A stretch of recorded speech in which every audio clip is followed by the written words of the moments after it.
Lunch. You are looking live. Live at lunch. Live at lunch with Ott and Hanny on 104.5 ESPN, Baton Rouge. What the hell's going on out here? Now, here's Jimmy Ott and Charles Hannegriff.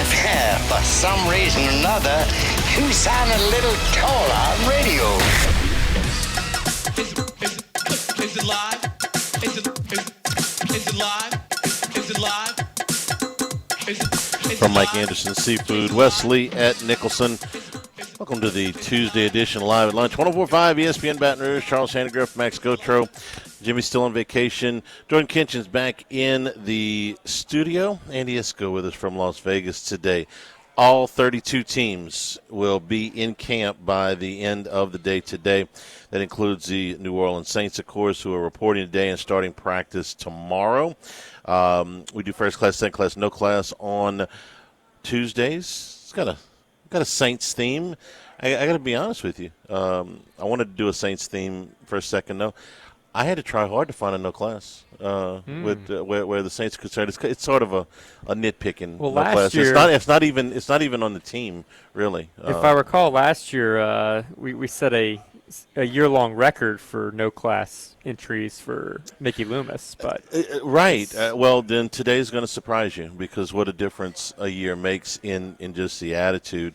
Just for instance, today. Two of the top stories in the NFL on the day that people report are involving a main competitor in the division in Tampa Bay. Number one is Vita Vea has requested a trade. I don't know where that came from, but you're talking about one of the top interior defensive linemen in the league. And then the other one is they've been an ongoing wrestling match over Baker Mayfield's contract since the end of last season. And the word is that there is no word right now. So that's your best, your most important offensive player, your best offensive player, I guess, and your best defensive player. He's certainly in the conversation. If I'm going to camp with, two of my top guys with something on the first day of camp, that ain't great. The Falcons are answering questions about who's going to be their quarterback. We think we know who that is, but is he going to be able to stay healthy? Do you have a coach on the hot seat in Tampa in Raheem Morris? Do you have an opportunity to build on what you did in Carolina last year, but you still finished with an 8-9 record? I don't know. To me, there's more optimism around the Saints than the other three in the division. Look, in the middle of the season, I may tell you, we overestimated. But at least today, I feel pretty good. This is 2 days worth of sunshine pumping. When Jimmy gets back, he'll shut all of that down, and the Saints are going to go, like -1 and 18 or something. Right. But for the moment, I'm choosing to stay positive. Yeah, it was interesting hearing Mike Delcano yesterday talk about this division, and he had the Bucs behind both the Panthers and the Saints. And I think in terms of at least vibes, it feels like that's the case. I think both franchises feel they're on the come up, and the Bucs right now have the pressure on them of, hey, you're in a light division. Baker Mayfield's coming off a bit of a down year where he was injured, certainly, but you're not committed to him long term. I think a lot of people think Todd Bowles has been on the hot seat for a couple of years now. So I said Raheem Morris. I meant Todd Bowles. Excuse me. Yeah. So and Vita Vea, look, he's still a great nose tackle. They drafted Ruben Bain, who some people think might have to move inside to begin with. Yeah. I think Vea didn't have the best year last year by his standards, but nevertheless, a little interesting what's going on in Tampa. And like you said, I think if you're the rest of the NFC South, you're more than happy for the Bucs to have these issues at this point. They've had a true number one receiver for better than a decade in Mike Evans. He's going to be in there. Ring of Honor. They're going to put him up in the Bucs Hall of Fame and all that stuff, and he'll be in the Hall of Fame in Canton. But he's gone now, and they got a great start out of Emeka Egbuka last year. Kind of tailed off a little bit as the season went on. Can he be a true number one receiver, and can Bucky Irving be a true number one running back? When he was healthy last year, I thought he looked the part, but he wasn't healthy for the entire season. So there are other question marks in the division. The Saints have got some too, but for the moment, I feel a lot better. Ken Trahan from Crescent City Sports will be with us, also the director of the New Orleans Saints Hall of Fame. He'll be with us in the 12 o'clock hour today. We are at Mike Anderson's, where it's half off of oysters and raw oysters and draft beer from 5 until 9 every Tuesday. And, of course, we've got our July specials going on, our gift card specials. Usually we do at Christmas time that are going on through the end of the month. You buy $100 in gift cards and you get $20 in gift certificates and free appetizer coupons as well. That's all the way through Friday here at Mike Anderson's. So I had my say yesterday about a lot of the things that I like about this Saints team. We're going to hear from Mickey Loomis today. What's your take on where the Saints are? What's realistic? What's too optimistic and what's realistic for this? Well, I think when you've been so low, the expectations, when you kind of are seeing the light at the end of the tunnel, they do get a little egregious. And I'm hearing Saints fans who I feel like are considering shuck, and we're starting to compare this team. I've heard a comp to the Patriots last year, where the Patriots had a second-year quarterback. They, had good vibes off the last year. They were maybe in a division where, they've got the Bills, but they also had the Jets and the Dolphins. So you had a couple wins on your schedule. You felt like going into the season. Coach who was respected. I don't know if Kellen Moore's quite there in terms of Mike Vrabel. Not a Mike. No, he's not. But I've heard that comparison of the team that can go from like worst to first, but also make a real run in contending. And I'm not there yet. And I'm a big Shuck guy. I was when we drafted him, but before the Saints drafted him, and then when the Saints drafted him even more so with the production that he showed last year. But there's still holes in this roster. The defense has still been trying to get younger, and I still think they're on the back end of that. Demario Davis, leaves, but he had a great season last year, so that's not really addition by subtraction or anything there. The pass rush has still been a real problem for this team.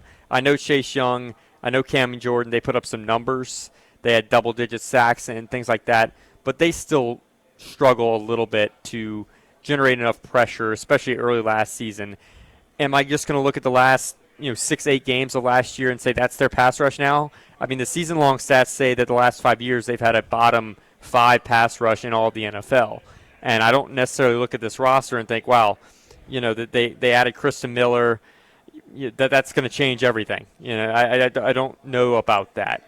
Caden Ellis at linebacker, that's not an improvement really. It's you're replacing Demario Davis. So you got younger. Yeah, you got younger, but you still. You didn't get better. He's unlikely to play as well this year as Davis did last year. Here's my problem with the New England comparison. New England during the regular season took advantage of the last place schedule. Okay, well, Saints can do that too, but what really set that team apart was what they did in the playoffs. And, man, I'm sorry. It was an outstanding defensive effort. But 2 quarterbacks threw up on themselves in the playoffs against New England, and the third didn't get to play. To get them to the Super Bowl out of the wild card round, they played the Chargers. Justin Herbert threw for 150 yards. They had less than 250 yards of total offense. Then they played Houston, and I'm a big C.J. Stroud fan. Have been since they drafted him. Thought that he would come off of he had a bad year. That happens. It's kind of 1.5 bad years now. But he completely imploded in that playoff game up in Foxborough. I've rarely seen a quarterback look at that has that kind of experience. He looked like a backup that day.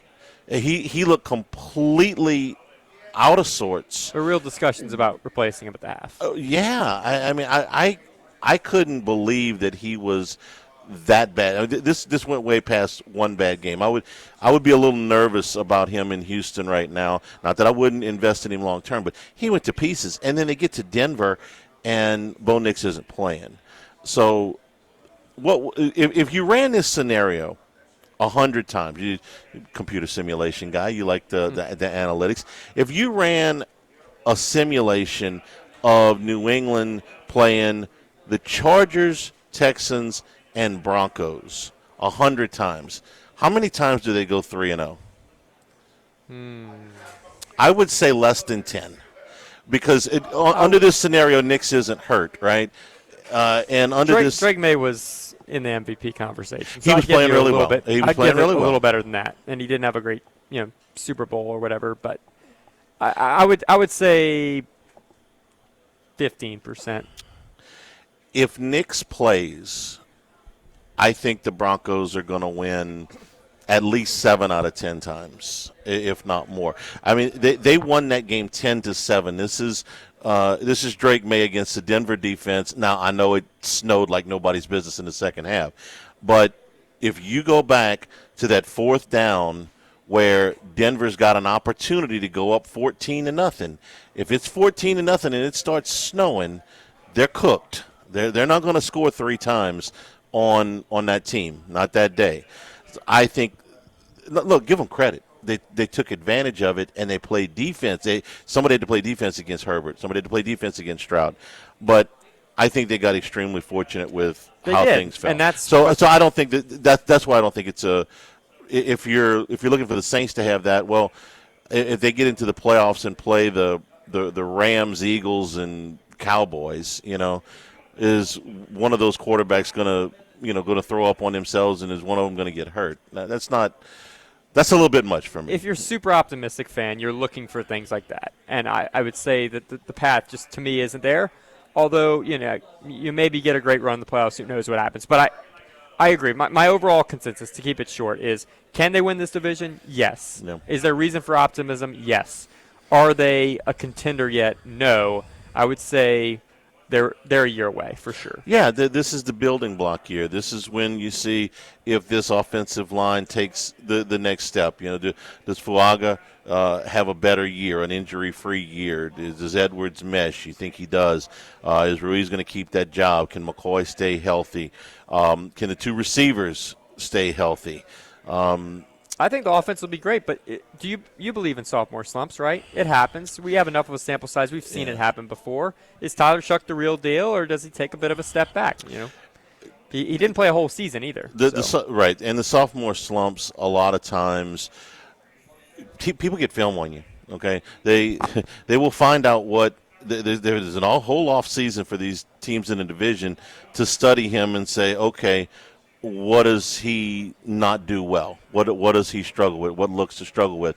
And then you've got to make that adjustment. They say it's 3 films, and a lot of times you can get 3 films on a quarterback and you can make a move. But a whole off season, yeah, they beat a lot of teams at the back end of last year that weren't great. And like I said, they are going to come out of the gate probably 0-2. I hope not, but that's going to be a tough way to start the season and keep, because we're going to good vibe this thing, okay? Rod Walker writes for the Advocate. He says, good vibes, okay? I buy into that. A lot of good vibes. Good vibes all the way through camp, and then you get to the beginning of the regular season, everybody's stoked, and you got to go to Detroit, and you're going to be a touchdown underdog, and then you got to go to Baltimore, and you're going to be a touchdown underdog. To keep that faith, to keep the good vibes going after 0-2, what's a very strong possibility of being 0-2. That's where you get tested, and that's where the Saints. I think that turning point of the season is going to be in week 3, because they're going to come into a stretch where they have a lot of home games and a lot of teams that they can beat. Well, there's enough to get to that. Mickey Loomis going to speak today as the Saints report to camp. Again, we're here at Mike Anderson's, the America 250 anniversary menu, with your appetizer features that include coconut shrimp, which are absolutely fantastic. Your entrees include crab 7 ways. That's crab cocktail, fried crab claws, crab au gratin, crab meat, stuffed mushrooms, fried stuffed crab, crab étouffée, and even a little seafood gumbo. It's a little warm, but hey, it's always good gumbo weather. Berry chantilly cheesecake on the dessert menu. and some summertime drinks to try and beat the heat. The watermelon lemon drop martinis and the frozen Miami Vice. It's a pina colada mix with strawberry daiquiri, all on special here at Mike Anderson's. Come in and get your gift cards. And today, again, every Tuesday from 5 until 9, it's half off for all oysters and draft beer. Live at Mike Anderson's, live at lunch, 104.5 ESPN Baton Rouge. Yes, don't forget our friends at Go Chevrolet in LaPlace, Go Chrysler Dodge Jeep Ram in Plaquemine, Go Chevrolet West in Plaquemine, and Go Ford in Waveland, Mississippi. My buddies Lee Carney and Nick Richard doing a wonderful job. Mention my name, Jimmy Ott, for VIP pricing. Whether you're in the market for a new vehicle or a pre-owned vehicle with extension of the factory warranty. We have a certified body shop as well, and our concierge service department. There's nothing like it. You talk about convenience on a different level. I don't just talk about the great vehicles from the Go Automobile Dealership family. My Tahoe came from Go Chevrolet in LaPlace. The Go Automobile Dealership family.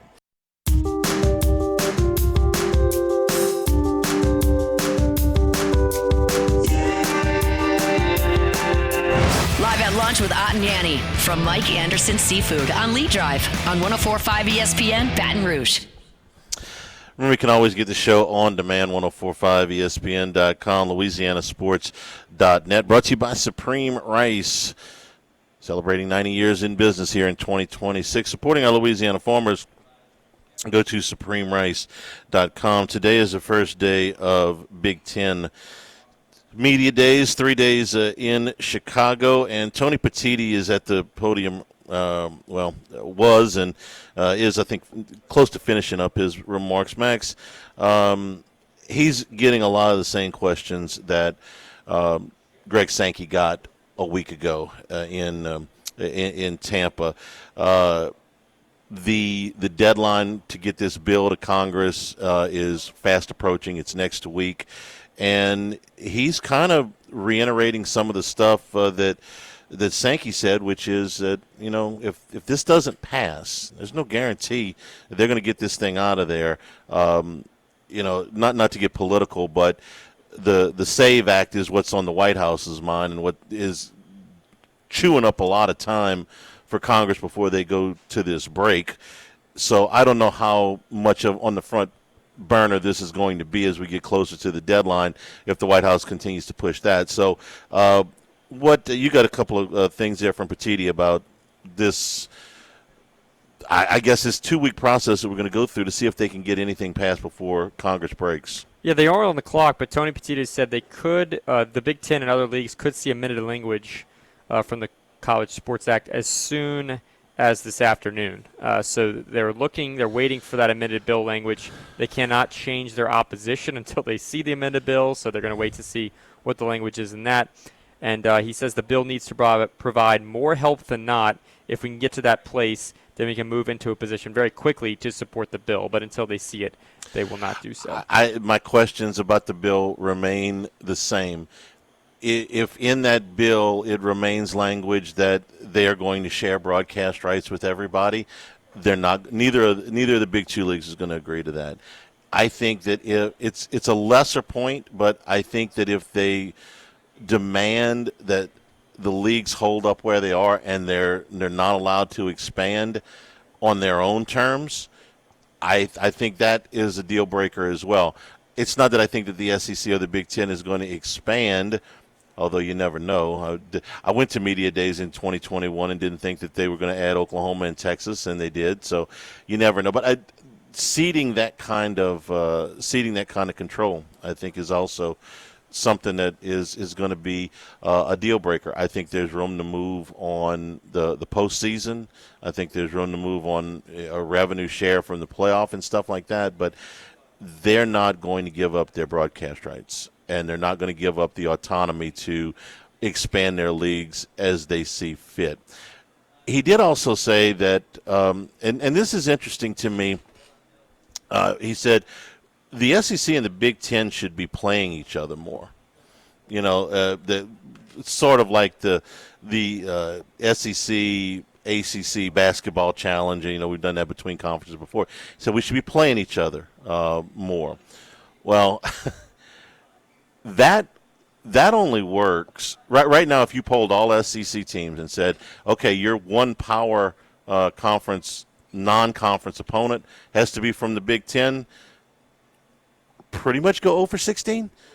Coaches in the SEC that would agree with that say, okay, guys, we're going to put this up for a vote. How would you feel if your non-conference opponent has to be from the Big Ten?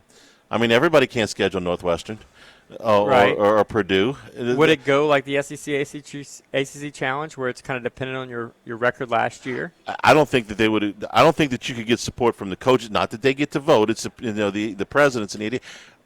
You telling, look what LSU's done with their schedule just in the last couple of weeks. They have gotten out of a deal with Arizona State. They're ending this. They finish up the deal with Clemson, and their non-conference opponents in the next 4 years are Houston, SMU. That's more in line of what they want to play than Illinois, Penn State, and certainly not Ohio State, and now not really Indiana. So the reason it's interesting to me is if you are even thinking about a model like that, then that would insinuate some kind of partnership between the two leagues. And let me tell you something about these two leagues. They're not good at sharing.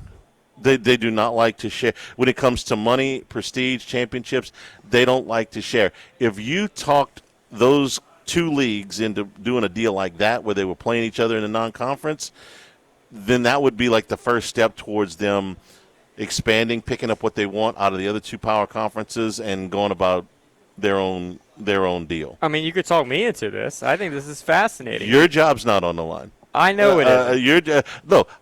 Do I like it that these teams are going to be playing non-conference games? Now, we got fewer of them. You're down to 2 now, non-conference games against in-state schools or FCS schools. But getting the schools themselves to sign off on this. Let's say we replace Clemson to start the year, and we did the SEC Big Ten Challenge. LSU's opponent would be Nebraska this year. They both finished 10th. I mean, I think they would take that. Now, there are some of the non-con teams in the SEC this year that are pretty good. Some that aren't so much. Well, replace those. If LSU could replace Clemson with Nebraska, would they do it? I guess so. But remember that this series was scheduled by 2 athletic directors ago.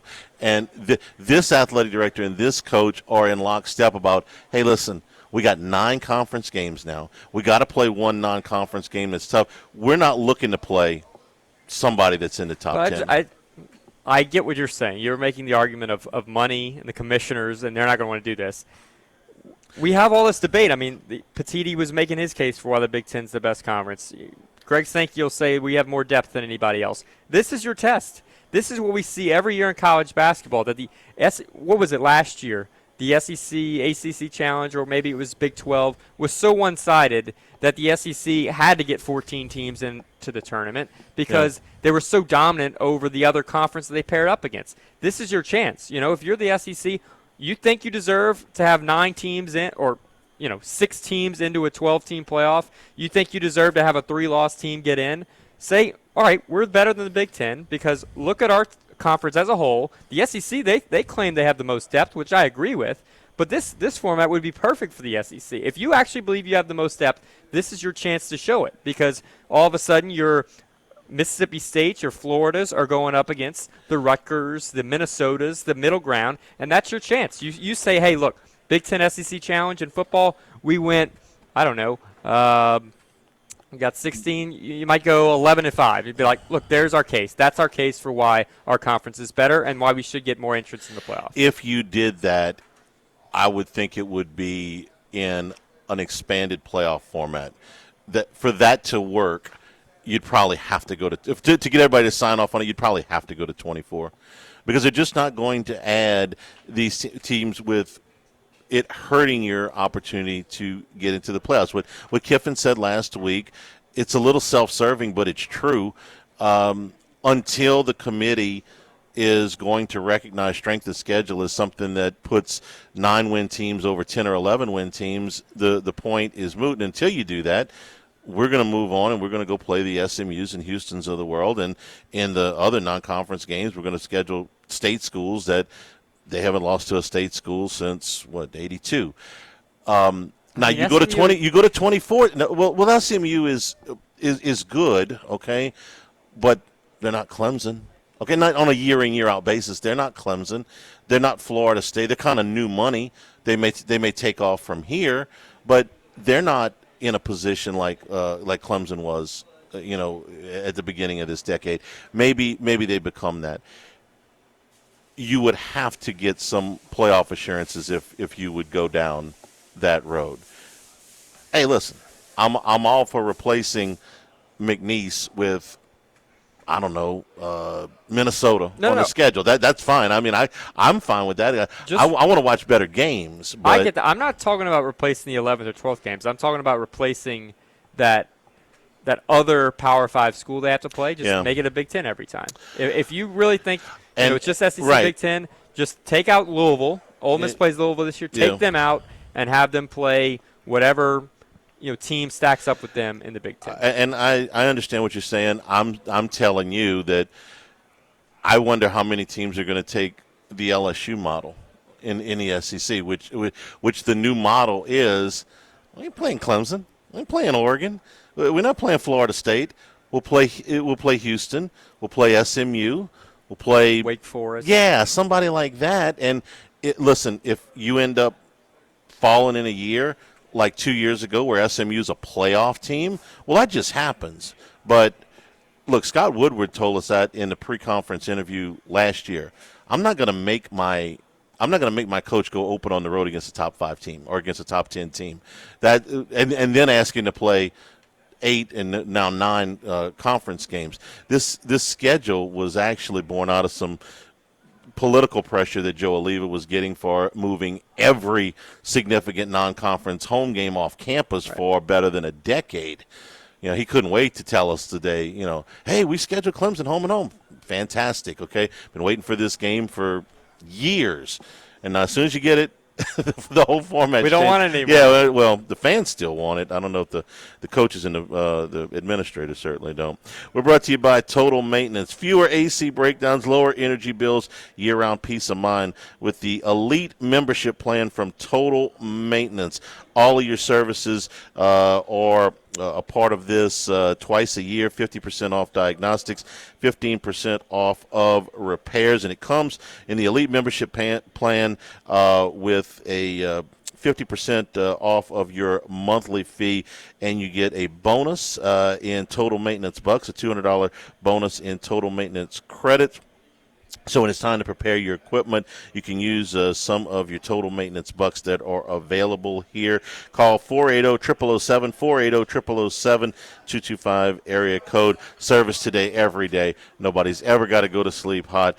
Total Maintenance, 480-0007. Live at Mike Anderson's Live at Lunch, 104.5 ESPN Baton Rouge.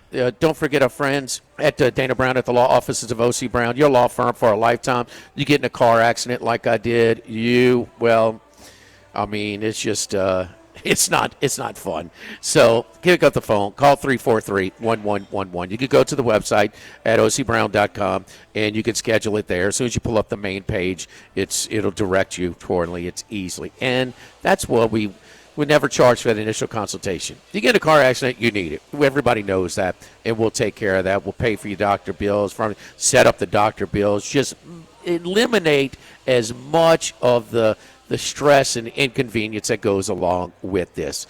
And that's where Dana comes in, especially negotiating with the insurance companies, which there's an art involved in that. So do like I did when I got into a car accident. Call our friends at Dana Brown at the law offices of O.C. Brown. Your law firm for a lifetime, 343-1111 at ocbrown.com. Live at Lunch with Ott and Yanni from Mike Anderson Seafood on Lee Drive on 104.5 ESPN Baton Rouge. Heading out to Las Vegas, deep in the desert, lives one man. One man of many sports bets. The one and only Andy Isco.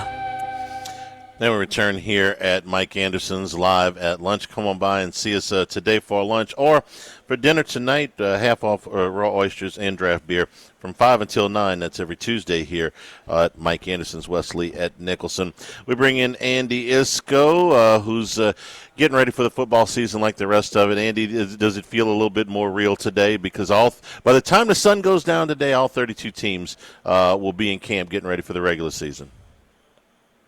Yeah, I'm getting excited more each day. Of course, the season starts a little bit later than normal this year with Labor Day falling where it does, but that doesn't mean we're not going to get a nice start to the college season a couple of weeks earlier. That August 29th, that Saturday, what we call Week 0. I think last year they had 4 or 5 games.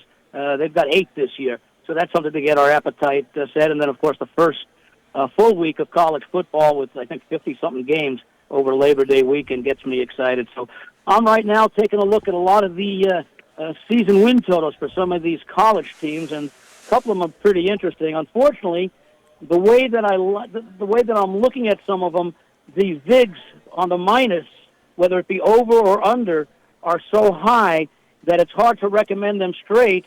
And I don't know if places in Las Vegas allow you to parlay season futures like that. But I know that a number of the non-Nevada places allow that.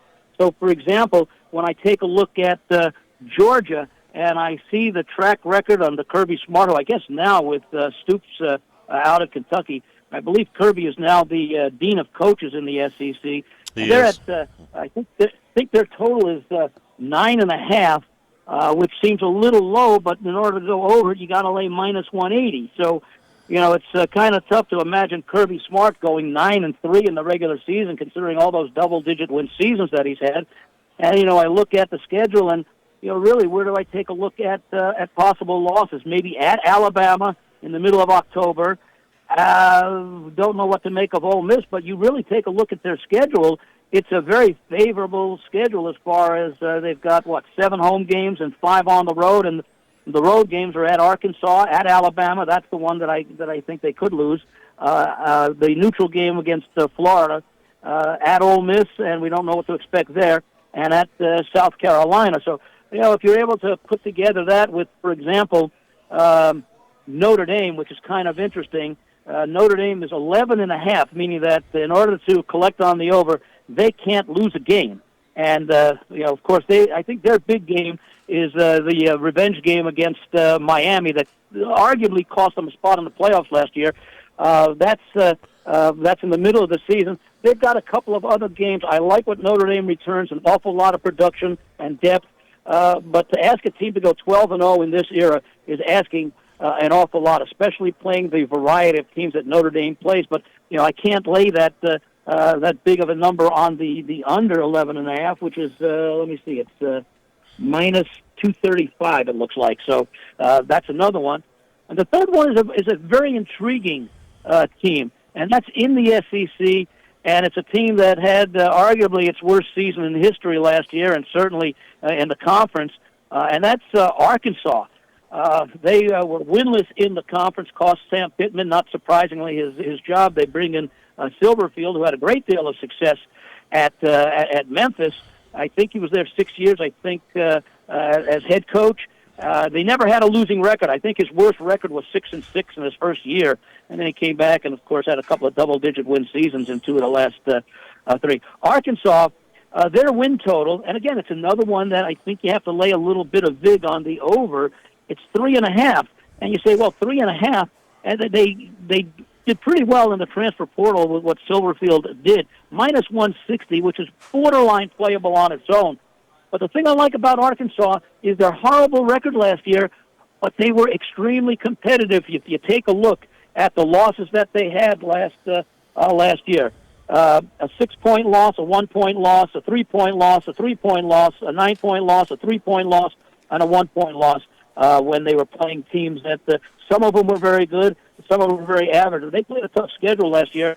I think with a new coach coming in, changing the culture, having had success both at Memphis and I guess now at Arkansas, his first opportunity in the transfer portal, and some decent talent that was left over from the Pittman regime, I think Arkansas can win 4 games. They start with North Alabama. They do, but they also have a team like a Tulsa at home this year. The SEC schedule could be a little bit demanding, but there are teams that are somewhat on their level. I don't expect them to have a win against a team like a Georgia. Don't know what it'll be like at Utah with their new coaching situation, but Utah's probably pretty good. But I think Arkansas can squeeze 4 wins out this year. And who do they play? They host a South Carolina team at home, so that's a possibility. So I look for those 3 teams, even though you have to lay heavy vigs. If you're able to put them together and parlay them and ask them to do that, you get a modest return. But I think those are the 3 that stand out to me as far as where the totals themselves are. Let me take them in the order. I'll kind of go backwards, and I'll start with Arkansas, and I'll finish with Georgia. And I might ask you this question for the NFL as well. When you're trying to evaluate a team with a new coach that has got to come in and make significant turnover, and it's way more in the colleges now than it used to be, how do you evaluate a coach making not just a jump, but a jump in class from Memphis to Arkansas in the SEC, and one that's got significant turnover in both coaching staff and roster? How do you evaluate those guys? Well, I take a look at it, and it's a little different now in the modern era of college football, because even veteran coaches with the NIL and everything and the transfer portal, they're also dealing with much more turnover than they have in past years, simply because of the second and third stringers on some of those teams, want to get the NIL, and they'll be attracted to maybe lower tier programs than the ones that they're leaving, and to get some playing time and get the notoriety and the visibility. As far as the coaching staff, often a lot of these coaching staffs come over with some semblance of continuity. And again, when you're replacing a coach who had, I would say Pittman, you'd say had marginal success, if that. I think what was his overall record? I think he was 32-34. That's a change in culture over there as well, and I think there's some enthusiasm saying, okay, especially for the players that remain, okay, we didn't have a successful season last year. We were close in games, but we couldn't close them out. We've now got a new chance with a coach who usually injects some energy. I look for teams like that often to start a little bit slowly and then pick up as the season progresses, as he's able to get familiar with the culture that he's walking into to step up in class. Of course, Memphis does play some games again, or did play some games, and I guess still does, against SEC teams with modest success at times. I think last year they actually beat Arkansas in a very wild game. I think it was in, I think, the 30s for both teams. So, yeah, sometimes the coaches that are moving up now are a little bit more familiar with changing programs than a lot of the more established coaches who normally don't have to integrate as many players today as they had to, say, 5 or 10 years ago. Let's move on to Notre Dame. I was surprised a little bit to find that C.J. Carr is the Heisman Trophy favorite going into fall camp. Maybe I shouldn't be, but that was a little bit surprising to me. But I do think the schedule, I agree with you, sets up well for them. It's a lot of name colleges name schools at the beginning, Andy, but they're not very good of late. Wisconsin, Michigan State, North Carolina is. I didn't think they could have a bigger mess than they did a year ago, but here they are, moving Mike Lombardi to this suspension and these. I didn't realize this until I read it today as well. They turned over nearly as many players this year as they did last year, so that looks like a mess. All of that is in the first half of the schedule. And then that gives them an opportunity to get their feet underneath them before they go to BYU and get Miami at home. So I like the play. Were you surprised that C.J. Carr was the Heisman favorite? By the way, the only things that I could see, BYU, Miami, and possibly SMU could be challenges. Yeah. Were you surprised that C.J. Carr is the Heisman favorite going into fall camp? It's interesting because with all the hype for Arch Manning, you would have expected him, just on the basis of familiarity, to be the favorite. So I was a little bit surprised that C.J. Carr. Notre Dame does return a loss, but they also lost some key production at running back, etc. But it's a team, and who's the next hot coach who might be rumored or probably already has been? Marcus Freeman has done just a spectacular job in his first 4 years at Notre Dame, taking over a program that was really pretty good almost every year. But I think if it's possible to say he's elevated the level of the program, it's hard to argue against that, even though they were understandably to some, disappointingly to others, left out of the playoffs last year. He'll have the opportunity to take or turn down NFL jobs, I think, probably for several years. Let me go back to Georgia, where you started this thing, and I'm going to ask the new coach question again, because that Georgia schedule into the deep part of October, Auburn, Florida, Ole Miss, and Florida, the neutral site, Ole Miss on the road, Auburn at home.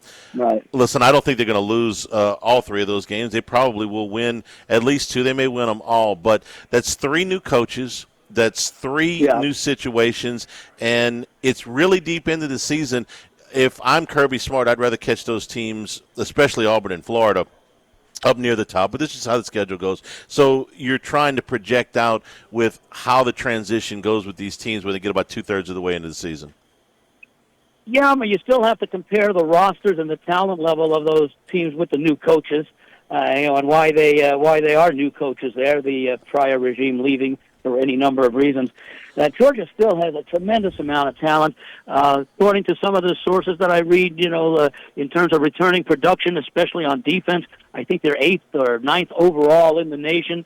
You see a veteran coach who's been able to, have the turnover. I don't, at the very elite level, I don't think you're all that impacted as far as the turnover, because you're basically getting the cream of the crop who are transferring either from other high-tier FBS schools or certainly outstanding players at the FCS level who would jump at a chance to play at an elite-level program, whether they're a starter or just a reserve that's going to get to see some playing time in the inevitable blowouts that the teams like Georgia will have at various points during this season. So, I think there's an advantage for many teams that have experienced coaches to play some of these new coach teams early in the year, but I'm not so sure it applies as much to a team like Georgia having to play them late in the year, because number one, Georgia will also have film on what these new coaches were doing with the players that were left over and the players that came in, and of course they will have been playing their regular schedule as well and just doing what they're normally done. I don't know that at that level. I just think that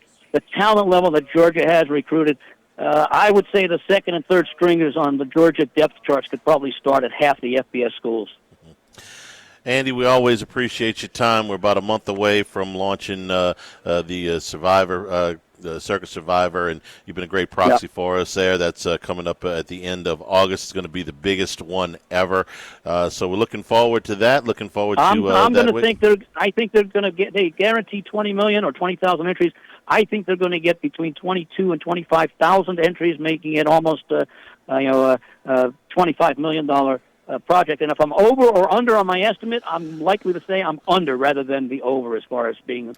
I think it's a good chance it's going to exceed 25. But I'm going 22 to 25 as the number. Even on the low end, it'd be the biggest pot ever. So it's going to be very exciting. Andy, we appreciate it. We'll talk to you next Tuesday. Have a great week, guys. Take care. Thank you. Andy Isco out in Las Vegas. We're here at Mike Anderson's half-off draft beer and raw oysters on Tuesday nights from 5 until 9.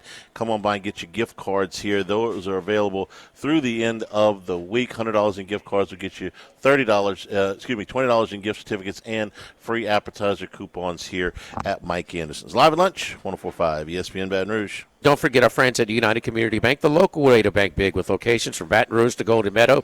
We've been serving the people of Southern Louisiana for over 50 years. At United Community Bank, your business is our business. We support the hardworking folks behind local business, all the way from initial startup loans to ongoing planning and assessments. United Community Bank is here for you.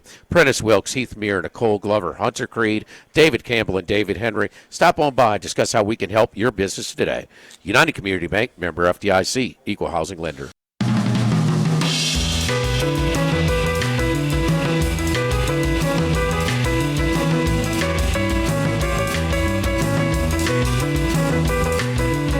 Live at lunch with Ott and Yanni from Mike Anderson Seafood on Lee Drive on 104.5 ESPN Baton Rouge. We return here at Mike Anderson's Live at Lunch. All right, pop quiz, Max. Where did Jamal Adams play last year? Oh, you got me. Was he back with the Jets? He was not back with the Jets. I had completely forgotten about this before I was looking into it, and we bring up Jamal Adams, the former LSU standout, because he has joined the Minnesota Vikings on a deal here right before they start in camp. Adams started his career, was a standout player with the Jets. Blockbuster trade, multiple first-rounders, went to Seattle, had a killer first year in Seattle. That was during the COVID year. He had 9.5 sacks as a defensive back, playing basically a box safety role. Kind of role diminished there for a couple of years. Played one season for Tennessee, in which he I say one season for Tennessee.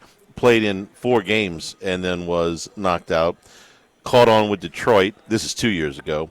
Finished out a couple of games with them.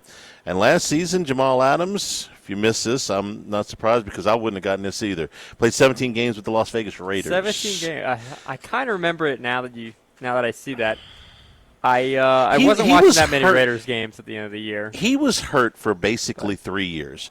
From 22 to 24, 3 full seasons, he played 15 games total. So if you'd have told me last year at the age of, he was 29 when he signed with the Raiders, hey, man, this guy's played 15 games in 3 years. How many can you expect to get out of him? Man, I don't know. He played every game last year. The numbers were, okay, nothing spectacular. He had 45 tackles, but he played in every game. He's only 30 years old, so there's some time left. We'll see what he can do. Goes and catches on with the Minnesota Vikings, where there's a few former LSU defenders. We'll take a break. We'll come back. We'll do first class, second class, and no class. We're at Mike Anderson Seafood, Wesley at Nicholson. Half off of your raw oysters and draft beer from 5 until 9 on Tuesday nights. Live at lunch, 104.5 ESPN Baton Rouge. Live at lunch, first class. I want a seat in first class where I was booked and ticketed over a month ago. Second class. No man should be subjected to the indignity of being labeled or treated like a second-class citizen. And no class. Life had become like school on Sunday. No class. I'll tell you what then. Why don't you call me sometime when you have no class? First class, second class, and no class. Brought to you by Supreme Rice. Buy local with Louisiana-based Supreme Rice since 1936. And return here at Mike Anderson's, Wesley at Nicholson Combine. See us for lunch. Enjoy the America 250 anniversary menu that includes coconut shrimp and red beans and rice as your appetizers. Your entrees, the lighthouse trout, lightly dusted, topped with lump crab meat and toasted almonds.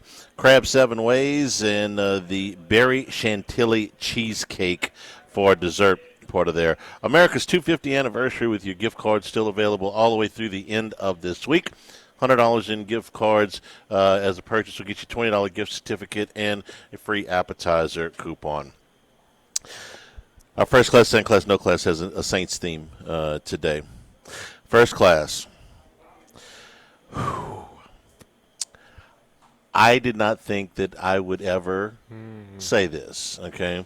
And I'm appreciative that I'm going to do this in a week when Jimmy's on vacation because I don't want him to start throwing things at me, and I don't want Jordan to cut me off from back in the studio. But hear me out, okay? And this is not a prediction that the Saints are going to the Super Bowl or that, they're definitely going to win the division and make the playoffs and all that stuff. But right now, today, I got to put Mickey Loomis in first class for what he's done from last year in the draft to this year. Let me make my case, Max. I'll let you poke holes in it. If you go back to the draft of 2025, the Saints were an absolute raging disaster as a franchise. Forget as a franchise. What did you need to do? You needed to find a quarterback, okay? And preferably, find a quarterback that was not going to cost you 3 first-round picks, that you wouldn't have to make this draft capital gutting trade to make one. Not only find a starting quarterback, he found one in the second round in Tyler Shuck.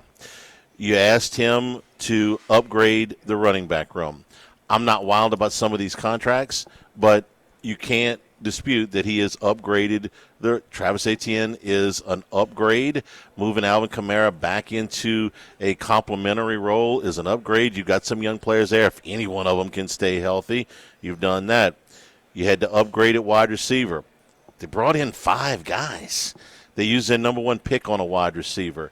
They brought in 3 guys, 2 of them via trade, 1 of them via the waiver wire. Then they drafted 2 wide receivers after their first-round pick. Plus you added a veteran tight end and a rookie tight end that's got a lot of upside. You've upgraded there. You asked him to upgrade the offensive line. He brought in the best guard in the free agent class, best interior offensive lineman. Paid fair market value, but I didn't think he overpaid for him. He has strengthened that offensive line. You brought in a left tackle last year that more than held his own. So you've done that. On defense, you had to part ways with Demario Davis over money, but you brought back Caden Ellis, who's been a player for you before.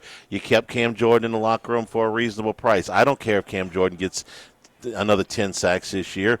Get him in at a price that you can afford. Having Cam Jordan in that locker room is worth its weight in gold. You had major problems on special teams last year, so you went out and you got a punter. He's even from New Orleans. He went to college in New Orleans. And with all this, you made no crazy trades where you just gave away draft choices. You didn't go with any crazy contracts where you put the team in a bad position with future salary caps the way you have in the past. The deferral of contracts, avoidable years, they didn't go away completely, but they're at a minimum. You find Chase Young, you get him in as a guy that you're taking a chance on. That worked out. I can't tell you that everything is fixed, but I can tell you that the difference between April of 2025 and July of 2026, I don't know how much more you could have realistically expected him to do. I'd like to have another corner, okay? Yeah, I'd like to have another pass rusher. I mean, yeah, I'd like to have another veteran offensive lineman that can swing between multiple positions. But in general, Max, the guy's done a really good job. And if you're going to if you want to be credible, I think this is just my opinion. If you're going to be critical of somebody when they do a lousy job, and for a while Loomis had done a lousy job, Lord knows we talked about it. When he does a good job, and on paper this is a really, really good job, you got to give him credit. He restructured Kamara's contract, which was a mistake on his end, but you got to give him some credit for at least minimizing the damage. I didn't like that when he did it. And listen, as painful as it would have been, I would have probably parted ways with Kamara for a younger back. But and that's painful because Kamara's name is going to be up in the Superdome. Okay, it's going to be in the Saints Hall of Fame. He's a fantastic player, and everybody likes him. And he likes New Orleans. He gave himself a lot of points for saying, "I don't want to play anywhere else but New Orleans." But I wouldn't have done it. But yes, he did come back and fix it to a certain extent. You mentioned David Edwards. It was an obvious link the whole offseason, but signs him to I think a fair deal. That you didn't overpay him. I didn't think he overpaid. Yeah. A couple years ago, when they drafted Tyler Shuck, there was a concern that they were going to spend this draft capital, get back in the first round to go get Jackson Dart. If Jackson Dart was their guy, they didn't do that. They waited patiently, and they got what looks to be their future quarterback. There are a lot of things you can look forward to. I will say, we have to go back to kind of the beginning of this, where his hand was forced on firing his head coach, where apparently he did not want to fire Dennis Allen, but ultimately the empty seats had finally, put Gail Benson over the edge, and Miss Gail made a change. And then the extreme fortune that he got with the retirement of Derek Carr, which reset this entire franchise and put this all in motion. That was kind of what ignited it, yeah. He was not going to reset. Yeah. He was not going to have, for the first time this year, he actually had money in free agency to deal with. That was never going to happen if Derek Carr kept trekking on, and that was their commitment, was to build around Derek Carr. So he got incredibly fortunate with the circumstances, but you do have to give him credit because he's taken advantage of those situations. I can't be a hypocrite and say, well, the Derek Carr thing was a complete disaster that we knew about beforehand. We didn't know about that beforehand. Derek Carr was a durable, starting quarterback in the league that was still young enough that he had a lot of tread left on the tires.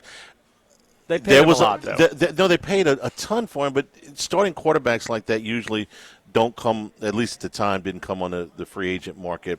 The numbers were hollow. His personality never meshed. But at the time, I thought, well, if you can get a starting quarterback at, he was 32, I think, when they signed him, you can get 5 or 6 years, okay, let's see, let's see if you can do that without having to go. Listen, remember, that was a year, maybe 2 years removed from when they had 3 first-round picks on the table for Deshaun Watson, and I wasn't in favor of that trade even before I knew about, all the off-field stuff. I don't want to give 3 first-round picks. I mean, it's 3 impact guys over, 15 years worth of rookie contracts. So, no, I wasn't in favor. The Derek Carr thing, I understood it. It didn't work, okay? They would have belabored that point. You are absolutely right on that. They would have belabored that. They would have stuck with him. They would have tried to make that work as long as they could, and they would have been in a terrific financial bind to go along with it. So, yes, he caught a break. Let's give him a little credit. He's done some nice thing. Second class, good with a chance to be great. I'm watching – there's a lot of stuff to watch in this training camp, but I'm watching 2 players that I have high hopes for, whether it moves them into a position to contribute or it takes the incumbent and forces them to raise their game. One of them is Jeremiah Wright, the 4th-round pick out of Auburn. He's a big road grading people mover. He's 6'5". He's 330 pounds. He was a 3-year guard at Auburn, the last 2 years on the right side. Cesar Ruiz has 2 years left on his deal. $9.5 million this year, $9.5 million next year. There's some cap relief there if he doesn't step up his game and Wright eventually moves past him in the starting lineup. It would be overly optimistic to hope that he did that in training camp. Ruiz is a veteran. But maybe he has a good camp and moves himself into a position to challenge for some playing time early in the season, and maybe he continues to progress, and by either the end of the season you get him into the lineup, or maybe it's next year where you can afford to move on from Ruiz and put somebody on a rookie contract in there, a younger player, I'm hoping a better player. If, on the other hand, it inspires Ruiz, a little competition never hurt nobody, to up his game and play the way he did 2 seasons ago, then so be it. It's the weak link on the offensive line right now. There's no question about that.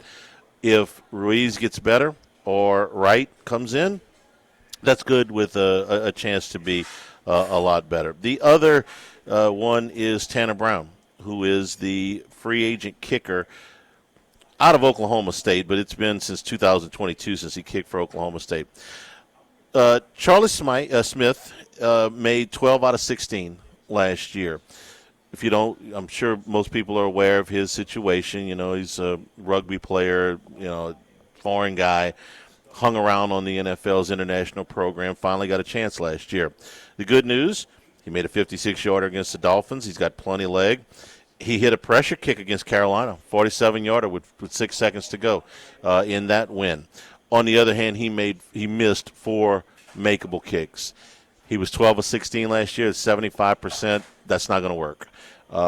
Kickers today, there's too many good ones that anything inside of 50 yards, you need to be hitting better than 80%. Then that's inside of 50 yards, and you need to be able to make a reasonable amount between 50 and 55.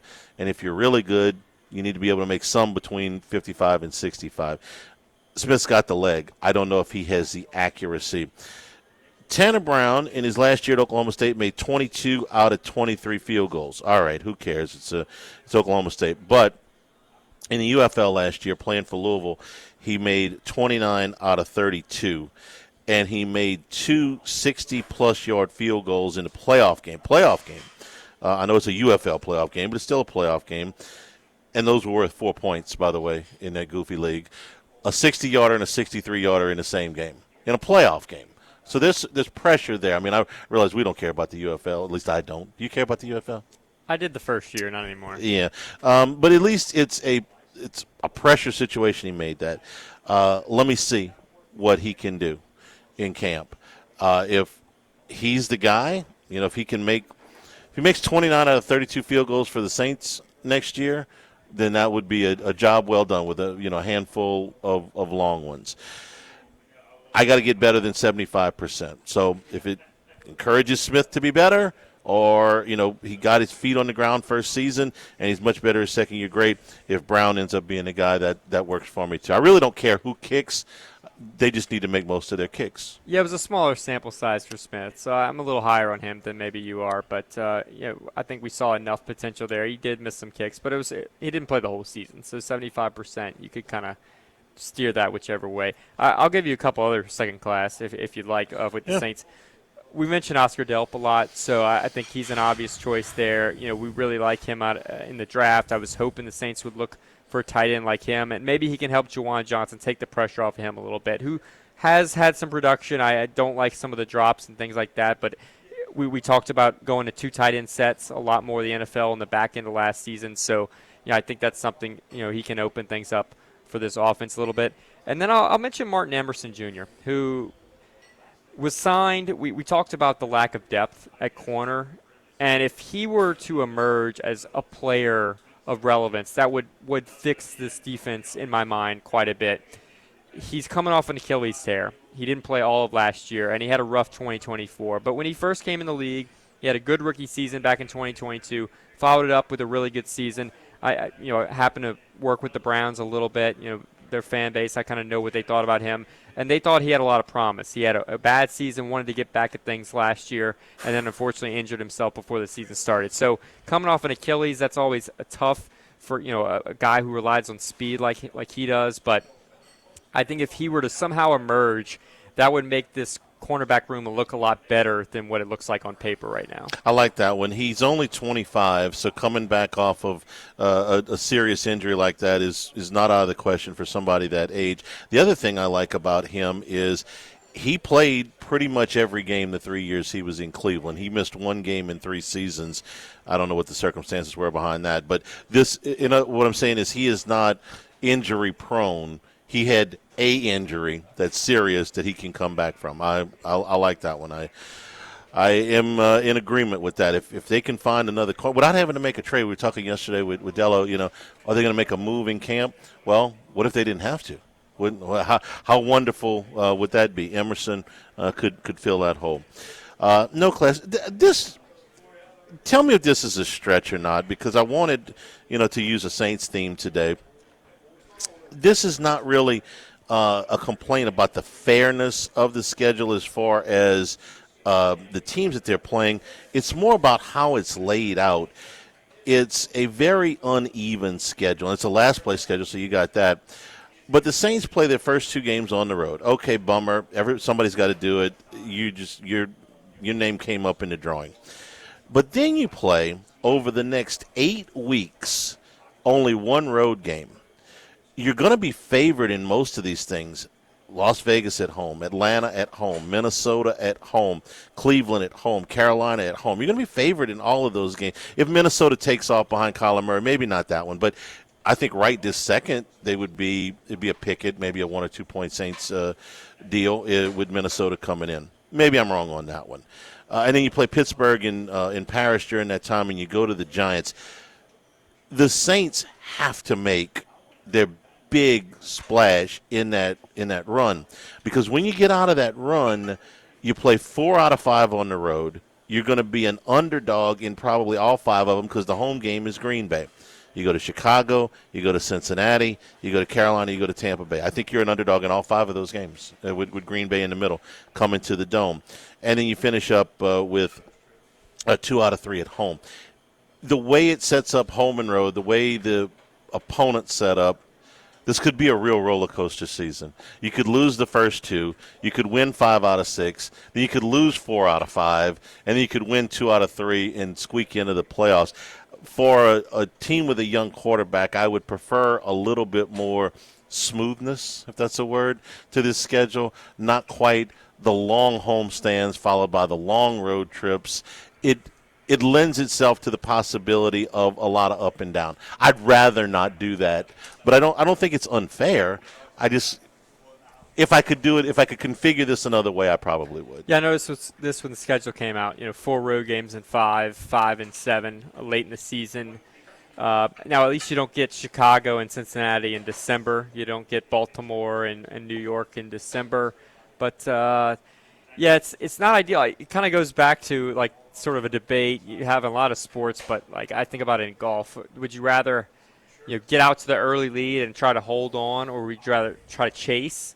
And in some sense, you've got a lot of road games at the back end of your schedule. Would you rather go out there and try to go, hopefully 6-3 early and just hold on to the finish, or would you rather do what the Saints did last year? It was obviously too late, but get off to a slow start and then have to just go guns a-blazing and hope you can just run off a big stretch and get in the playoffs late. If I think I'm a playoff team, I'd rather be playing better late. You build some momentum going into the playoffs. But more than that, if you are better in November and December than you are in September and October, most of the time that means your coach is doing a good job, in my opinion. I don't want them to get worse as the season goes on. I think if they're coaching, if they're getting experience, especially a lot of these young players, you're getting experience, you should be getting better. But to me, this is one of the things of why you might want to have the easier schedule early, so you get the momentum, build and confidence. Then hopefully you're getting better to where you can actually win some of those road games, where maybe you wouldn't if it were early in the season. Like I said, it may be a bit of a reach, but it's what made No Class this week. A nice, gentle No Class. It's brought to you by Supreme Rice and SupremeRice.com.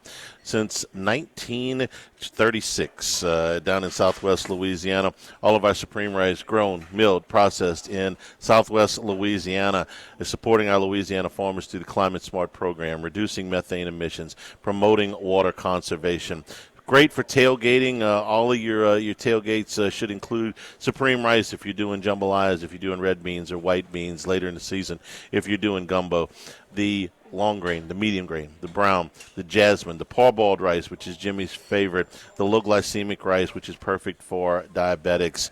Pick it up at all of your AG food stores, all of your Rouse's, all of your Walmarts, wherever you buy rice. Save some money. Get a great product with Supreme Rice. For more information and great recipes, go to SupremeRice.com.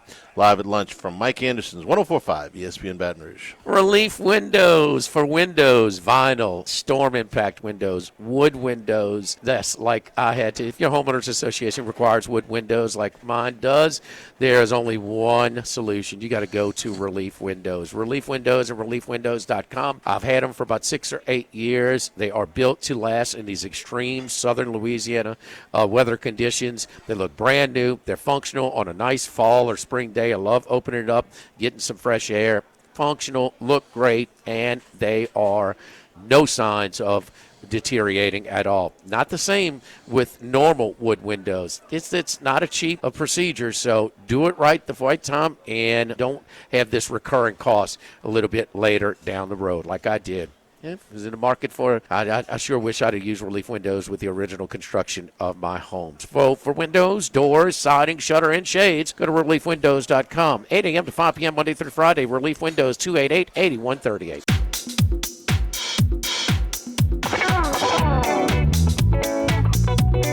Live at lunch with Ott and Yanni from Mike Anderson Seafood on Lee Drive on 104.5 ESPN Baton Rouge.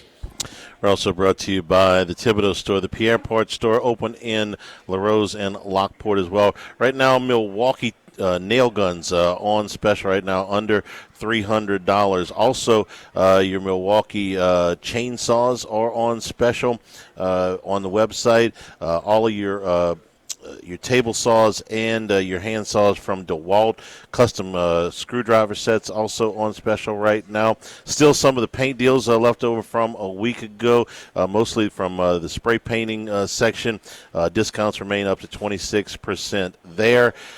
Outdoor furniture. Upgrade your outdoor space right now at the Thibodeau store. Poolside furniture, patio furniture, outdoor cooking equipment, outdoor power equipment, all of it available. And as well as lumber. If you are doing construction projects, all your building supplies and your lumber can be delivered out of 2 of their sites. TheThibodeauStore.com will get you to all 4 locations. 900 St. Patrick Highway in Thibodeau and Highway 70 in Pierre Part. Thibodeau store and the Pierre Part store. So you remember a couple of years ago, Max, we were doing a show. It was right around the draft time, and Jalen Carter had to go home from the combine because he'd been in that drag racing thing or the speeding thing or whatever, and he'd had some other off the field things that had raised some red flags. And for a guy that was going to go in a lot of those mock drafts right after the quarterbacks, he was going to be the top non-quarterback taken in that draft. In a lot of the mocks, some of this stuff knocked him down. And I remember somebody getting on the radio and saying, man, how can you do this? This hurts you so bad. All of this stuff right before the draft. It didn't end up hurting him all that much in the long run. And by the way, that guy that was on the radio saying all that was me. So all Jalen Carter, who was picked with the 9th pick, that's as far as he slid in the 2023 draft.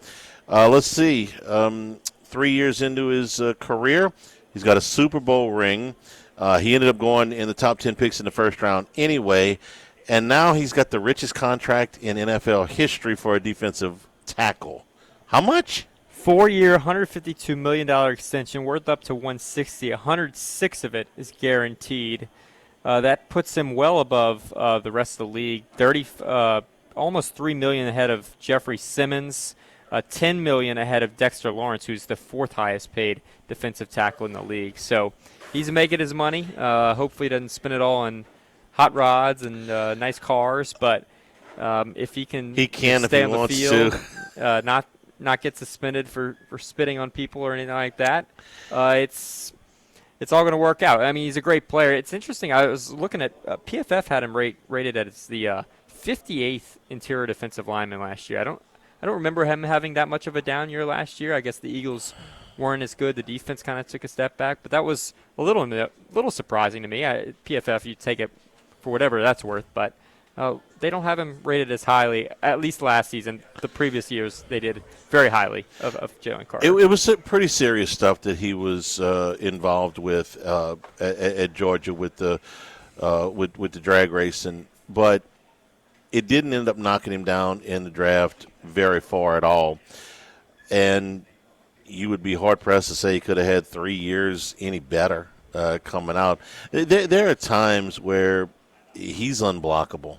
I mean, he is just such a dominant force. And maybe now we know why Vita Vea has not walked out of camp, but requested a trade. Resets the market for sure. What's up with Tampa? They don't want to pay anybody. I mean, the Baker Mayfield thing is still hanging over their heads. This is that's where I put my money, though. I mean, you want a guy that is going to clog up the middle, and there's just not many like him that can do what he does.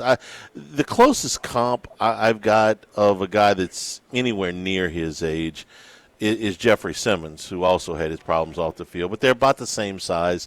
Carter may be a little bit heavier than him by 10 pounds or so, but not much. And they're just impossible to block. So it all worked out for him. Not maybe the way you should have gone about doing it, but it certainly worked out well for him. 100 and how much? 152 up to 160. A lot of money. Okay. Worked out okay for Jalen Carter. We're going to take a break. We'll talk more Saints when we come back. We are at Mike Anderson's, where here on Tuesdays it is half off draft beer and raw oysters starting at 5 o'clock and going until 9. Live at lunch, 104.5 ESPN Baton Rouge. Don't forget our friends at K&M Automotive at 8445 Segan Lane, just off of Perkins, between Perkins and I-10. It's the only place I take my vehicle. Jason Payne, going to give you an honest deal. Not going to upcharge you for unnecessary work. Now, because of it, he has so much repeat business that it's busy. If you bring it in and it's too busy at that time, he will schedule a more convenient time for you and for them. So you're not just sitting around. You come in, they want you busy, and you just sit there and wait and wait and wait for hours upon hours upon hours. Not going to happen at K&M Automotive. Tell them you heard it right here, 104.5 ESPN Baton Rouge. My buddy Jason Payne at K&M Automotive, 8445 Segan Lane, just off of Perkins, across Segan from Ambrosia Bakery.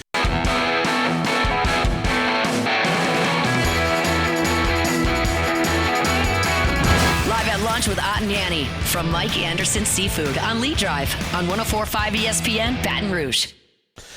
We return here at Mike Anderson Seafood, Wesley at Nicholson. We welcome into the show now Ken Trahan, who is with Crescent City Sports, owner of CrescentCitySports.com, and also the general manager of the Saints Hall of Fame. Kenny, good afternoon. How are you? Thanks for spending a few minutes with us today. Hey, it's good to be with you, John. Thank you. All right, just take me back to a year ago, and this day is the Saints report. I remember visiting with you last year, and it's like, boy, there's a lot of questions. This year, it feels like there's a lot fewer questions, a lot more optimism, and just this has been a solid building year for the Saints. So, what's realistic to hope for as they open camp tomorrow? A winning record. I think this is a team clearly set up to win 9 games, and that would be a winning record. Could it be less? Sure. Could it be more? Absolutely. I think the schedule sets up pretty well for them. Now, it's always predictable based on the previous year. That said, I don't think there's anybody that scares you, per se. The 2 games to start with Detroit and Baltimore, those are tough games on the road against good teams. Unbeatable teams? I wouldn't say that by any stretch. If the Saints come out of that 1-1, I think they're in great shape, and they might be on their way.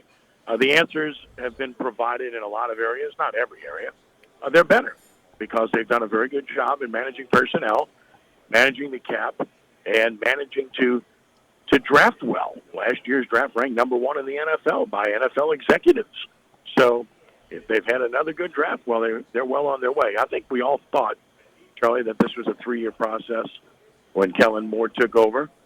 It's quite possible this could be a repeat of what happened with Dan Campbell in Detroit, and maybe you see a winning record in year 2 when Detroit went 9-8, and then followed up the following year by earning the number 1 seed in the NFC. And I'm not saying the Saints are going to do that, but I think it's a similar path that they've taken. Others have pointed to the Patriots and said, look at what they did last year, coming off of 4 wins and ended up in the Super Bowl, and that's because they had a very light schedule and they took advantage of it. So goes without saying that they were really good, and it worked out extremely well for them. So in any case, no, I think they're much improved, and I think they're in a situation where they're it's going to show. I mean, Vegas has them at 7.5. I'm not a betting person. If I'm a betting guy, I'm taking the over. Ken, what is available to Kellen Moore offensively, schematically or personnel-wise, that wasn't available to him a year ago? What will this look like now that he is not breaking in a completely raw quarterback and you've got a lot more pieces than you had a year ago? What do you think he wants to look like stylistically? Oh, I think balance. They want to run the ball. They really didn't do that effectively last year until the end of the season with Estime. Had a couple of pretty good games. But that's not even about the running backs, although the running back position is clearly better. It's about the offensive line. And they weren't good. You had Eric McCoy coming back, who's your captain and certainly your best player when healthy. You had David Edwards, who's a really good football player and a natural leader. And you got your second-year tackle and your third-year tackle, and all of a sudden you go from looking the part of a below-average offense and maybe an above-average offensive line. That changes everything in your approach. With A-Chain coming in, you have an opportunity to run the football more. He's a clear lead running back. And you please people by bringing back Kamara, and you still have others that are solid players in the league. They're going to cut a player or two at running back that can play in the league, which is something you could never have said last year. And then wide receiver, of course. You're talking about a massive upgrade when you're adding the people that you've added. Jalen Polk, who was hurt last year, whom they really like. And then, of course, they drafted Jordan Tyson, whom, if he's healthy, can be a number 1 guy. And even, Lance in the 4th round, who was a record setter at his level. And Barry Brown, who certainly could be, at the very least, a return man. So, and then you added Oscar Delp, tight end, who's a really good player from Georgia. And you added Noah Fant in free agency. They've suddenly surrounded what they think is a franchise quarterback with a pretty good supporting cast. On the other side, the loss of Demario Davis can't be understated, but they made some moves on that side of the ball. Where on defense lie your biggest sources of optimism and your biggest areas of concern? Well, I think the biggest area of concern is cornerback. I think it's a thin position. They've added 1 veteran to go along with Kool-Aid McKinstry and Quincy Riley, and obviously those guys are still young players in the league. I don't think they have a number 1 guy per se, Does that mean they're going to play more zone? It's possible, but it's undervalued that they get both of their safeties back healthy, and Julian Blackmon and Justin Reed. Blackmon was very important to what they wanted to do last year. They got hurt, by the way, so it changed everything. Up front, they didn't have Vernon Broughton last year, draft pick from Texas. He got hurt in the first game, so you rule that out. They went out and drafted Christian Miller, another guy you guys would be familiar with from the SEC, from Georgia, he's a run stuffer, and that's what they really wanted on the inside. They still have Godshaw, of course, from LSU, and they got Brzee, who's a former number 1 pick, and on the outside, Chase Young, if healthy, he looked like one of the best defensive ends in the league last year. Well, he started playing after missing 5 weeks, so they feel pretty good about that. DeMario is a great player, and he's an even better person. Just approximating the loss, I think you have to consider the leadership element as much as the playing element, because he's 37 years old this year. So I think they signed Caden Ellis for a reason, because he's not only a good football player, but he's smart, and he's going to call signals for them. And I think that mitigates the loss of Davis to a concern for some, and others still have that concern. I think it definitely is a helpful move by them to have done so. And they like Stutzman. He's a second-year player. The guy's a tackler. He's a hitter. Pete Werner's still there, so I don't think this is a lights-out defense by any stretch of the imagination. I think the offense may have taken 3 steps forward. The defense may have kind of remained somewhat in place, right? So there's that. I mean, I think maybe the other part we haven't talked about is kicking game, because they have not replaced Thomas Morstead since he left here. It's going on 5 years, but they did now. They got Ryan Wright from the Vikings, the former Tulane punter. He's really good. And then the kicking game is still a question mark, because Charlie Smith has to prove himself. And that's something you can't take for granted. When you have a chance to score points in the NFL, you got to score. That means you got to be 83 to 86% conversion. You have to make your field goals indoors inside of 40 yards, and you got to be 50% outside of 50. So they haven't had that guy since they let Will Lutz get away in a bad move. So I think that's the other issue to look at. As far as special teams, do you think that Tanner Brown, we talked a little bit about him earlier in the show, who had a really good year, UFL, but a really good year in the UFL, has a legitimate chance to win this kicking job? And do you think that Barrion Brown, who was drafted, I think with the idea that he would be a primary return guy, has a chance to win a roster spot via special teams? Yeah, I think Brown and Chandler, whom they acquired in the offseason, are return guys that they're absolutely counting on. And I think with Brown, in Brown's case, I think there's at least a 50% shot he makes it in that regard. Being a rookie, there's also a chance at practice squad. So that is also a concern or an interest of him in terms of whether he makes it or not. And I think one way or the other, they'll try to keep him. And then, of course, with Tanner Brown, do they give him a chance? Yeah, I think they give him a look. They like Smith because he's got a very strong leg. He's under control. He's inexpensive. But as I said before, you have to count on kickers to give you these kicks. They had the guy Groupie for a couple of years. They made a bad decision to keep him over Lutz, and they paid for it. There's at least one game they lost last year because of that. And you can make the argument that there was a second game that was a winnable game where he did not come through for them. So you can't take it for granted. I mean, the NFL, you know this, Charles, when you're talking about the league, you're talking about a hair-thin margin from the team that might be 20th in the league to the first-place team. I mean, these teams are decided by 10 points or less. Very few games are double-digit wins in the NFL. There's a dispersal of talent that exists, and as a result, teams are fairly evenly matched. There's just not much difference between the 15th to 20th team and the number 1 team, and certainly very little difference between the 15th team and the 32nd team. So, yeah, you've got to have a kicking game that's solid that you can count on. You have to. Ken, going into camp, what are the position battles that most intrigue you, either from position battles that may determine a starter versus a backup, or position battles that may determine somebody making the team or somebody not making the team? I think they're all on offense. I mean, for me, I think the competition on offense is immense. I mean, when you're talking about the running back room, Chandler's an NFL player. Estime proved he can play in the league last year. Kendre Miller's always hurt, but he's got talent. You got Calvin Kamara. You got, of course, Achan, who's now coming in as your number 1 guy. You got a plethora of running backs, 6 of them, and only 4 probably make it. Then you've got wide receiver, which is another intriguing spot because you bring in, as I mentioned, Jalen Polk is back. He was hurt last year. For that matter, you could say the same thing about Trey Palmer to a lesser degree, and you add 3 guys in the draft And we mentioned previously, and you have Chris Olave, and you have Devon Bailey coming back. That's a lot of dudes. I didn't even mention 2 that were on the roster last year, Austin and Tipton. And, look, you're only going to keep 5 or 6. That's like 8 or 9 guys. So to me, those are probably the most interesting. And the other for me would be the backup quarterback position. They went out and signed Zach Wilson. He's a former number 1 draft pick and a very high one at that, who has not been the guy they thought he would be. He's been disappointing. Wouldn't call him a total bust. He's not been in great situations and with good franchises, but he's skilled enough to play in the league. We know that, and we know Rattler played effectively when he had the opportunity.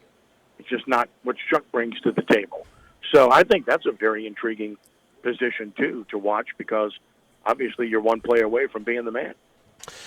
Ken, does Rattler have trade value? Because to me, if you're looking for a backup quarterback to Shuck, you want a couple of criteria. You'd like somebody who started in the league at least a little bit. You'd like somebody that knows your system, and you'd like somebody that's cheap. Rattler's all of those things, but is there some trade value there that maybe makes this team better in a hurry? You would think there is, and I think the play here is simple. See what happens in training camp. See what happens in the preseason. Somebody goes down, right? And when somebody goes down, inevitably it happens. Teams start calling. It hasn't happened to this point, or they would have made a move feeling like they had a guy, Wilson, that could certainly step in and be that guy. And I think that's probably a wise thing to surmise based upon his experience in the league and what his ability is. So I don't think they've had that kind of offer yet, but could they have it? Yeah, I think so. I think it all depends on what happens with other teams and training camps and when they see what they have, what they don't have. Because Spencer Rattler can play in the league. He's proven that. The guy's a solid player. He didn't lose the job by playing badly. He lost a job because they weren't winning against pretty good competition, and they drafted a guy clearly to be their guy at some point. A lot of people say, well, why didn't they play Shuck earlier? Yeah, that's an argument you can make, but I think the answer is simple. He was a rookie, 1. 2, the competition earlier in the season was much more stringent and difficult. So when he did play, he played against teams that they could compete with, and he played well, if not very well. And you could see the obvious. It's no disrespect to Rattler at all, but Rattler doesn't make those throws. The thing that you look at, to me, more than anything else, was yards after the catch. And what Olave and Jawan Johnson did with Shuck at quarterback was markedly different. It was dramatically different. And that's because of timing, of putting the ball in the right place, and allowing a guy to make a catch and make yards after the catch. And that's a very significant stat in the National Football League, at any level for that matter. So that was big. And then Shuck, obviously, all the things you're looking for. Intangible. He's tall. He can move. He can extend plays. He can go make you yards running the football. He's accurate. He's got a good arm. But the most important thing is he's got natural leadership abilities, and I mean natural. And his teammates love the heck out of him. I mean, what he did in San Diego is a perfect example, flying teammates there to work out with him in the offseason and having Drew Brees come in and spend time with him too. So that doesn't happen a lot. You see guys work together in the offseason, but not flying that far away and flying a bunch of them there and paying their way and doing what he did. He has earned immeasurable respect from his teammates. And that respect isn't just because he's a team guy and a nice guy and he flies them somewhere. It's because they know they have something. He can play. Ken, we always appreciate your time. CrescentCitySports.com, terrific coverage of the Saints and all things down in New Orleans. Thanks so much for spending a few minutes with us today. Looking forward to the start of training camp and the start of the season, of course. We'll talk to you soon. My distinct pleasure. Thanks, Joe.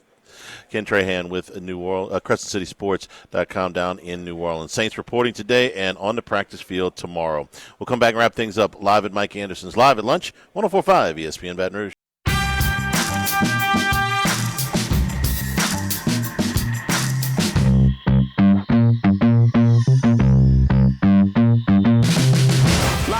With Ott and Yanni from Mike Anderson Seafood on Lee Drive on 104.5 ESPN Baton Rouge. A couple of stories here to keep your eye on here in the next, at least one of them, less than 24 hours.